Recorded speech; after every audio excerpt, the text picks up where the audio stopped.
رجعت من الشغل تعبان ولقيت مراتي قاعدة وماسكة موبايلي ووشها يقطع الخميرة من البيت، وقالت لي بصوت مخيف: مين سوسو اللي بعتت لك قلوب وبتقول لك وحشتني يا بيبي؟ أنا اتصدمت وقلت لها: سوسو مين يا بنتي؟ أنا معرفش حد بالاسم ده.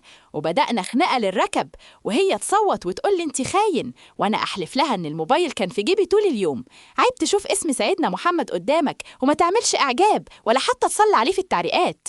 الخناقة وصلت لطريق مسدود، وقررت اتصل بالرقم ده قدامها عشان اثبت براءتي، وفتحت السبيكر وانا ايدي بتترعش، واول ما الرقم رد لقيت صوت راجل تخين وبيقول لي: ايوه يا استاذنا، البيتزا السوسيس اللي طلبتها بالقلوب اللي عليها جاهزه، وحشتنا طلباتك يا بيبي عشان بقالك كتير ما كلتش عندنا. مراتي بصت لي بذهول، وانا بصيت لها برفع حاجب وقلت لها: سوسو دي تطلع سوسيس يا مدام، والمطعم مسمي نفسه كده عشان الدلع.